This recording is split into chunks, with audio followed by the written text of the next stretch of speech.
Ito na nga mga kababayan, panawagan ng taong bayan at itong si Congressman Barbers, na mag-resign na itong PCSO man Igor Mel Robles dahil sa anomalyang nangyayari sa ahensya. Ayon nga kay Senator Amy Marcos, pwede nang ipatawag ang Guinness Book of Records sa Pilipinas, dahil sa ating lang nangyayari na araw-araw ay may tumitama sa loto. Ito ang pag-uusapan natin sa video na ito. Kung bago ka lang sa aking YouTube channel, baka pwede makahingi ng like at subscribe at click mo na rin ang notification bell para updated ka sa aking nilalabas na bagong video. Salamat po. Magandang araw mga kaibigan. Pag-usapan natin ngayon yung sunod-sunod na nangyayaring iskandalo sa Philippines Charity Sweepstakes Office.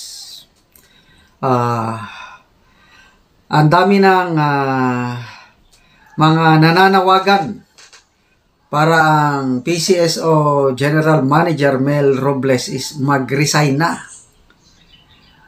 Ito ang isa sa pinaka-hottest issue sa ating bansa ngayon dahil parang magic ang nangyayari sa PCSO, yung sunod-sunod na pagkapanalo. Mabuti na lang, pasalamat tayo sa dalawang senador, Senator Raffy Tulfo and Pimentel. Grabe, yung investigation na ginawa nila is doon na booking na inedit nila yung picture ng nanalo. Tapos doon na pag-alaman na ilan yon, in less than a month or in just 1 month, every 5 draws, bawat draw may nananalo na 500, 600 million pesos sa lalaking tama. So, 1.7 billion pesos na panalunan in 1 month. Grabe. So, nagsimula ito nung kauupo pa lang itong general manager. Alam ba yun? 433 winners. Grabe. So, nung una, hindi natuloy ang investigation kasi napaka-questionable yung ganun. First time in history sa Lotto, PCSO, na may manalo 433 winners. Ito naman, lone winner, grabe, 680 million, ganun. So, ang isa sa nanawagan, malakas na nanawagan sa pagre-resign is si Surigao del Norte 1st District Representative Robert Ace Barbers. Nananawagan siya na mag-resign na itong si Mel Robles for what he described as highly improbable and doubtful winnings in the Philippine Lotto. Sabi ni Congressman Barbers, public office is a public trust. When people have lost their trust in you, delicadeza, at the very least, should drive you to resign. Mga sino pa narinig ko? Si Attorney Harry Roque.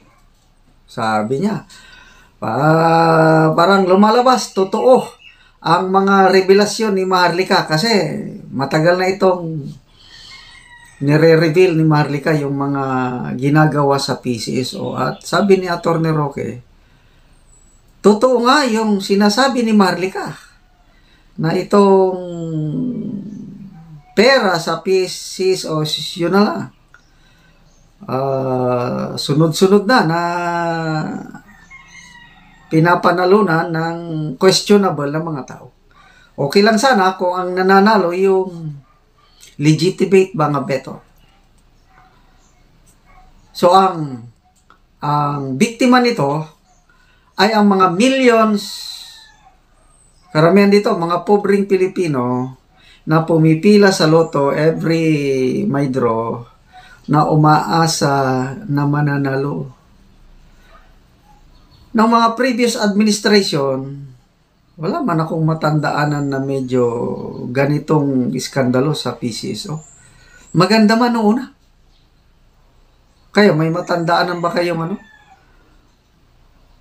Wala akong, yung mga previous presidents. Ngayon lang, nagkaroon ng ganitong grabing anomalya sa PCSO. So ito ang tanong. Dalawa. May delikadesa pa ba na iwan kay PCSO Manager Mel Robles? Para voluntaryo siyang mag-resign?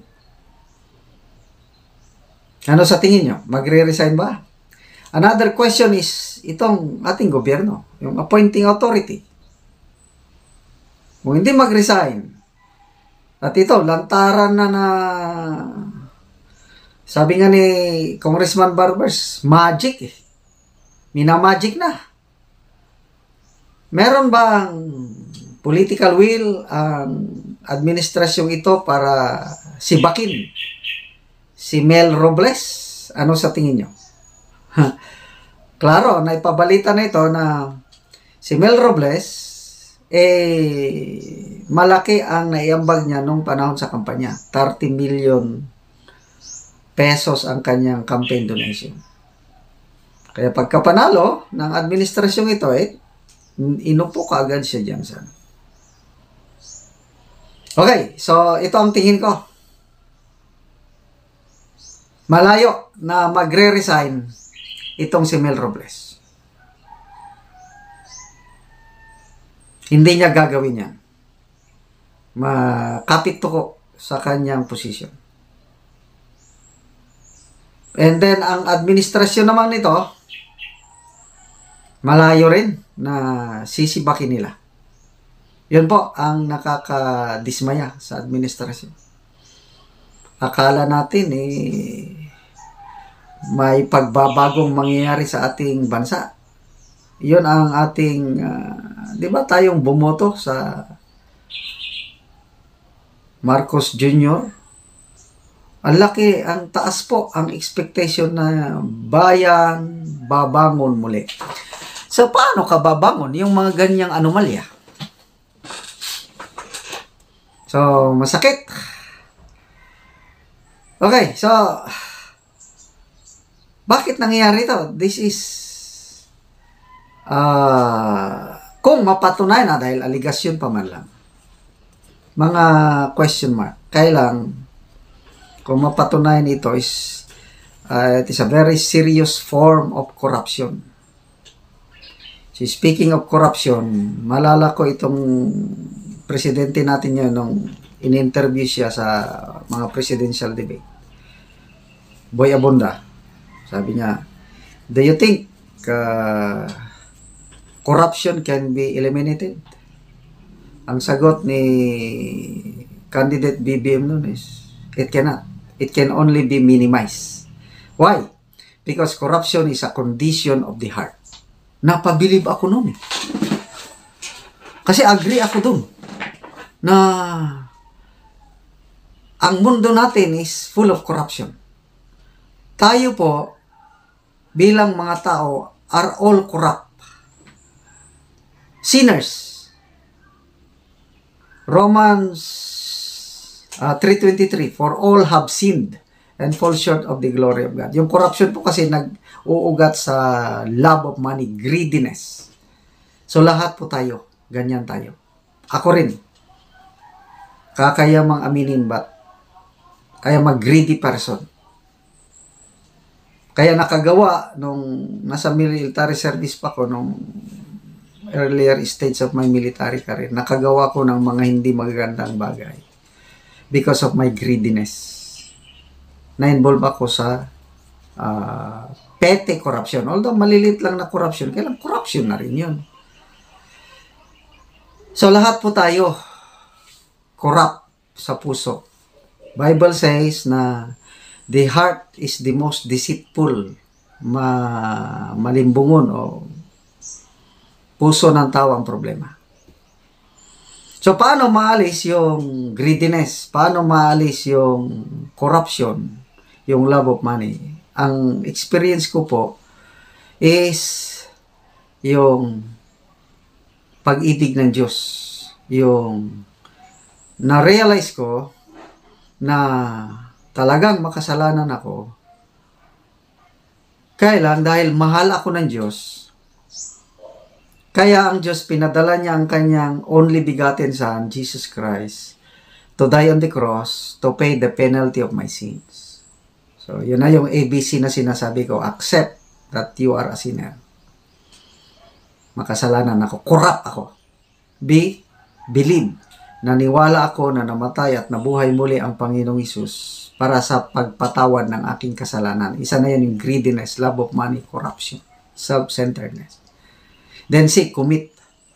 Surrender. I surrendered my life to the Lordship of Jesus Christ. So, ang nangyari sa akin nung pinaubaya ko na sa Panginoon ang buhay ko, sinurrender ko, let your will be done in my life. Unti-unti, yung pag-ibig niya ang pumupuno sa buhay ko.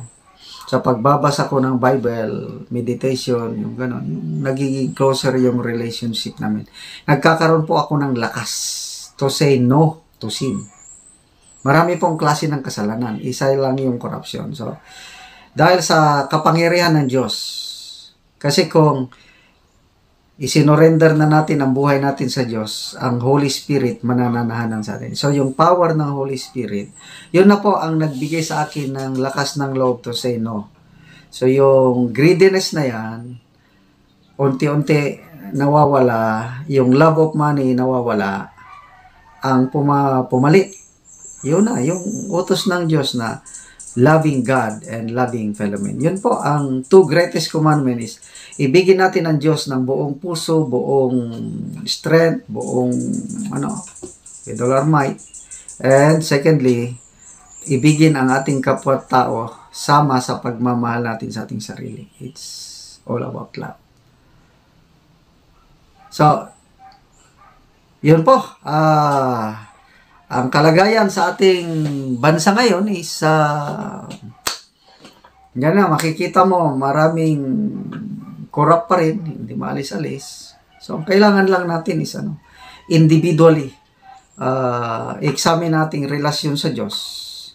And then, bahala na. Let God talk to us. And then, ABC.